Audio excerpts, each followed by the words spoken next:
కార్యాచరణ మీరు వెళ్ళగానే మొదలు పెట్టాల్సిందిగా మీకు ఫ్యాక్టో నుంచి ఆదేశాలు అనుకోండి, అభ్యర్థిని అనుకోండి, ఏమైనా సరే ఉపాధ్యాయుల్ని ఎక్కడా కూడా ఆవిడ గౌరవాన్ని తాకట్టు పెట్టడానికి వీలు లేదు. ఈ ఫ్యాక్టో ఈ డయాస్ మీద చెప్తా ఉంది, ఉపాధ్యాయుడిని బోధనకే పరిమితం చేయండి, అదొకటే మనం నినాదం. దయచేసి మిత్రులారా ఒకసారి వినండి. బోధనేతర కార్యక్రమాల గురించి మనం అన్నీ చెప్తా ఉన్నాం. గత ప్రభుత్వం ఏవైతే పెట్టిందో ఒక 8 సంవత్సరాల నుంచి ఈ యాప్ల ద్వారా నరకయాతన అనుభవిస్తున్నది ఎవడే అంటే ఒక ఉపాధ్యాయుడు మాత్రమే. ఒక సింగిల్ టీచరు ఒక స్కూల్లో ఉండి పాఠాలు 5 తరగతుల పాఠాలే చెప్తాడా? ఈ బోధనలకి ఆటంకంగా ఉన్నటువంటి యాప్లను ఎవరు ఇస్తాడంటే వాళ్ళ దగ్గర సమాధానం లేదు. ఈ ప్రభుత్వం ఏర్పడిన తర్వాత మేము చెప్తా ఉన్నాం, ఈ యాప్లన్నీ రద్దు చేస్తామని చెప్పారు. నిజంగానే యాప్లన్నీ రద్దు చేశారు. తీసుకొచ్చి ఒకే బకెట్లో వేసి ఇందులో తడుము తీసుకోండి అంటున్నారు. ఇదివరకైతే డిఫరెంట్ యాప్స్లో ఉండేవి, అన్నింటినీ కూడా డిఫరెంట్గా మనం ఓపెన్ చేసుకునే వాళ్ళం. ఇక సింగిల్ బటన్తో ఓపెన్ అవుతున్నాయి. ఈ 70 యాప్లు కూడా మనం చేయాల్సిన పరిస్థితి ఉంది. ఈ బోధనేతర యాప్లన్నీ కూడా రద్దు చేయాలని మనం ప్రధానంగా డిమాండ్ చేస్తూ ఉన్నాం. ఇంకా ప్రధానంగా చూస్తున్నట్లయితే ఏకీకృత సర్వీస్ రూల్స్ 72, 73, 74 జీవోల్ని అవి పునరుద్ధరించుకొని వాటిని అమలు చేసుకుంటేనే ఈ జిల్లా పరిషత్తు గవర్నమెంట్ ఉపాధ్యాయులందరికీ కూడా ఏకీకృత సర్వీస్ రూల్స్ వస్తాయి. తదనుగుణంగా MBO 1లు కానీ, డిప్యూటీ ఎడ్యుకేషనల్ ఆఫీసర్ పోస్టులు కానీ, అదేవిధంగా డైట్ లెక్చర్ పోస్టులు కానీ ఆటంకాలు తొలగిపోతాయని చెప్పి మనం కోరుతా ఉన్నాం. కేవలం అది గెజిటెడ్ ఆఫీసర్లకి ఏ విధమైన ఆటంకం లేదు. వాటిని ఈ రోజైనా అమలు చేయొచ్చు. కేవలం నాన్ గెజిటెడ్ ఆఫీసర్ పోస్టులు మాత్రమే అది ఆటంకాలు ఉన్నాయి. ఆ విషయం ప్రభుత్వానికి కూడా తెలుసు. అయితే అధికారులు మనల్ని తప్పుదావ పట్టించి వీళ్ళందరికీ కూడా ఏ పదోన్నతులు లేకుండా ఎక్కడ వేసిన గొంగళి అక్కడే ఉండే విధంగా మమ్మల్ని ఉంచేయడానికి కారణం ఏంటంటే మీలో చిత్తశుద్ధి లేకపోవడమే అని చెప్పి ఈ డయాస్ నుంచి మేము అడుగుతా ఉన్నాం మిత్రులారా. తర్వాత ఇంక ప్రధానమైన సమస్య సిపిఎస్ని రద్దు చేస్తామని చెప్పి వారం రోజుల్లో రద్దు చేస్తామని ఇలా చూపించిన ఆయన అలా వెళ్ళిపోయాడు. అలా వెళ్ళిపోయిన వెంటనే మేము వచ్చి మెరుగైన విధానాన్ని చూపిస్తామని చెప్పి వీళ్ళు వచ్చారు. 16 నెలల కాలం అయింది. రోడ్ మ్యాప్ లేదు, మాట లేదు. వాళ్ళు GPS అన్నారు కొంతవరకు, వీళ్ళు GPS లేదు, APS లేదు. కేవలం ఎక్కడ వేసిన గొంగలు అక్కడ విధంగానే సిపిఎస్ని అదే విధంగా అమలు చేస్తూ నోరు మెదకపోవటాన్ని మేము చాలా తీవ్రంగా ఖండిస్తూ ఉన్న విషయాన్ని. మీరు నోరు మెదపకపోతే మేము రోడ్డు ఎక్కి ఈ రోడ్ల మీద జెండాలు బావుటాలు ఎగరేస్తామని చెప్పి మేము చెప్తా ఉన్నాం. సిపిఎస్ని రద్దు చేయకపోతే దీనికి ఒక చిన్న ఉదాహరణ చెప్పాలి మిత్రులారా. ఎప్పుడు రద్దు అవుతుంది సిపిఎస్? మీరు రద్దు చేస్తారా, మేము రద్దు చేయించుకోవాలా? ఒక చిన్న ఉదాహరణతో చెప్తాను. దీంట్లో ప్రధానంగా ఇంద్రుడు భార్య ఒక చిలకను పెంచుకుంటుందంట. ఆ చిలక ఏమైందంటే దానికి జబ్బు చేసి చావు బతుకుల్లో ఉందట. అయితే భర్త దగ్గరికి వెళ్ళి, ఇంద్రుడి దగ్గరికి వెళ్ళి, దేవతలకు రాజు అయినా దీన్ని బతికించమని అంటే, అమ్మో ఇది నా ప్రాణం పోయడం నా చేతిలో లేదు, దీన్ని తీసుకుని వెళ్ళి బ్రహ్మ దగ్గరికి వెళ్దామని చెప్పి ఆయన బ్రహ్మ దగ్గర తీసుకెళ్ళాడు చిలకని. బ్రహ్మ ఏమన్నాడంటే, నేను దీనికి మొక్క కవళికలు అది దీని రూపం పోయగలుగుతాను కానీ దీని ప్రాణాన్ని నిలపలేను, ప్రాణాన్ని నిలిపేవాడు విష్ణువు అని చెప్పి, సరే మీరు వచ్చారు కదా మీతో పాటు నేను కూడా రికమెండ్ చేస్తానని చెప్పి బ్రహ్మతో పాటు వచ్చిన ఇంద్రుడు కలిసి విష్ణువు దగ్గరికి వెళ్ళారు.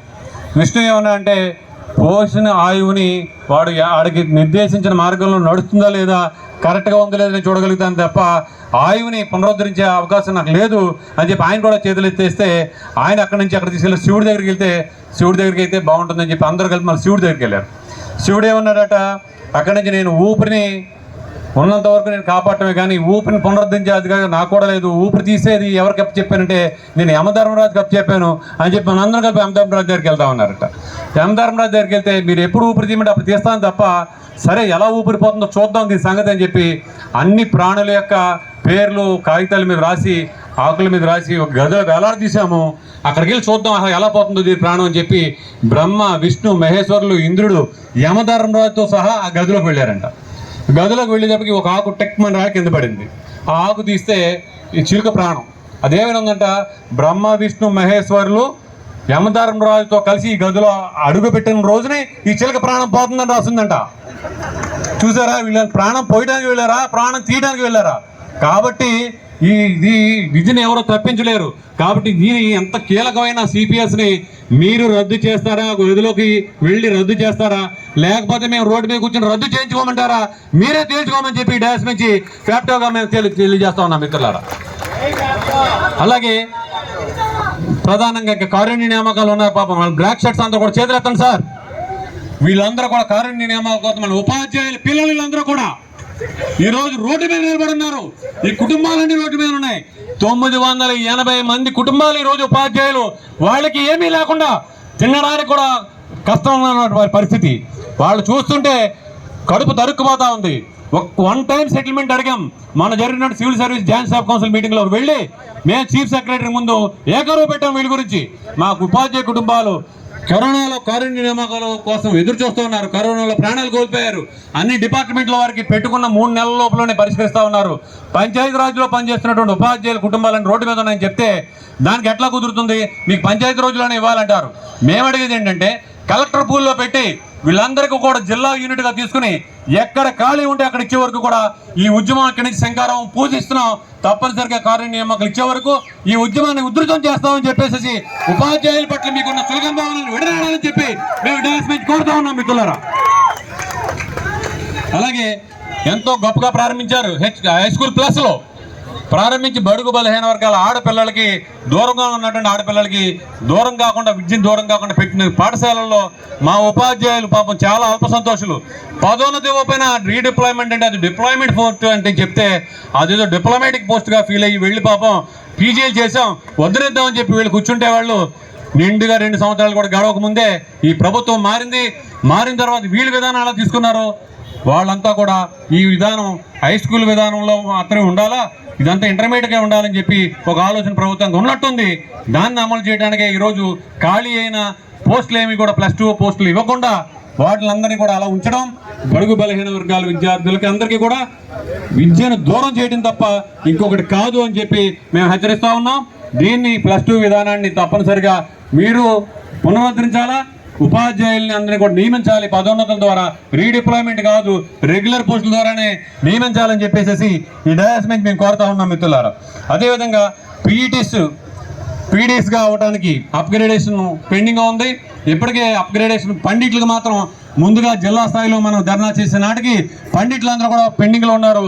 ఈరోజు వాళ్ళు కూడా ఇక్కడ వచ్చే పరిస్థితి, వాళ్ళందరికీ డిమాండ్స్ కూడా పరిష్కరించాం.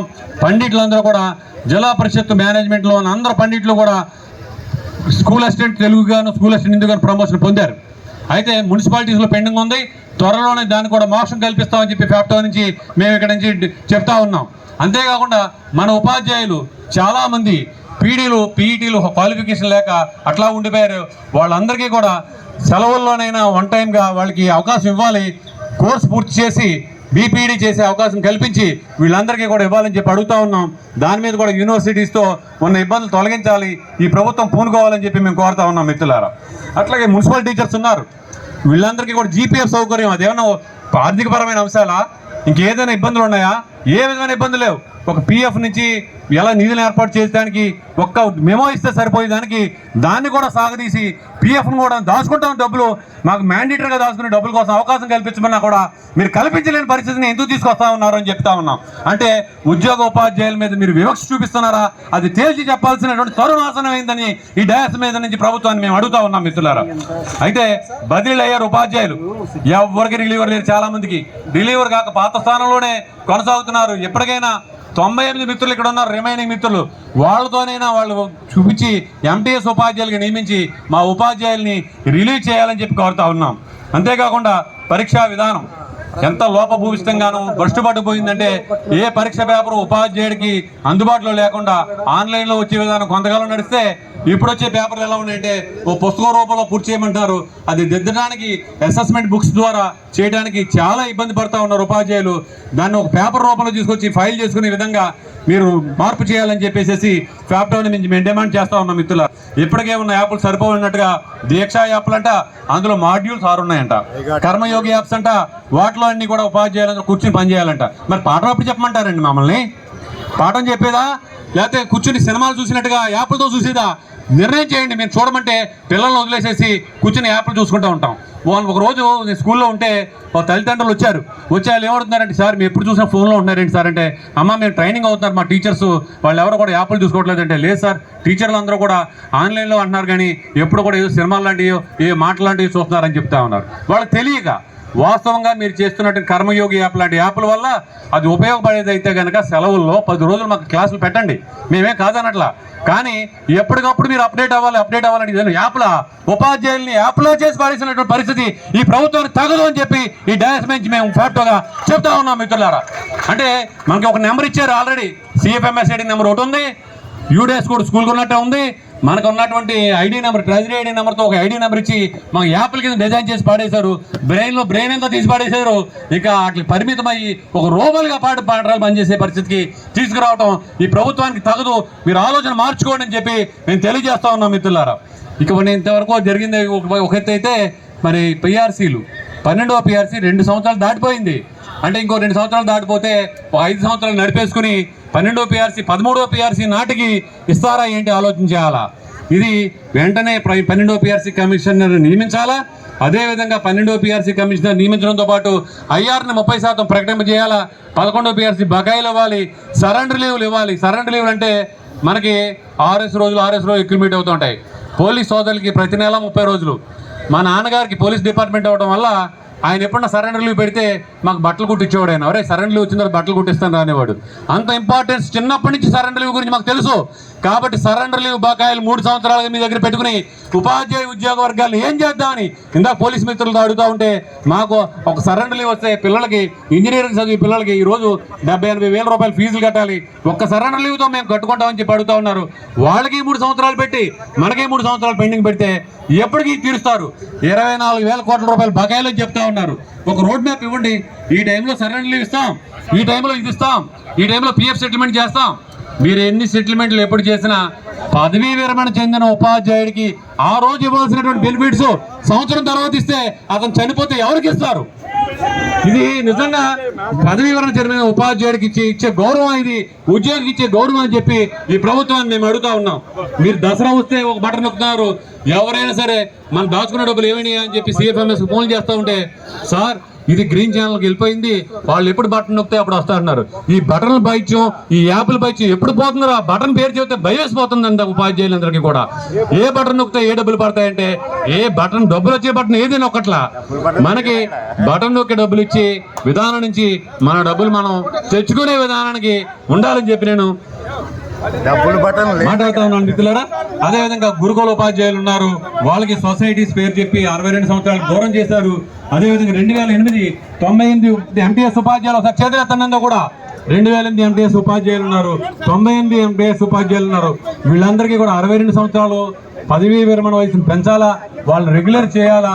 అంతేకాకుండా మిగిలిపోయినటువంటి MTS ఉపాధ్యాయులు కూడా పోస్టులు ఇవ్వాలని చెప్పేసి డయాస్ నుంచి కోరుతా ఉన్నాం. మనతో పాటు విద్యాశాఖలో పనిచేస్తున్నటువంటి CRMTలు ఉన్నారు, వాళ్ళకి 5 సంవత్సరాల క్రితం పెంచిన వేతనాలని ఇంకా అట్లాగే కొనసాగిస్తూ ఉన్నారు.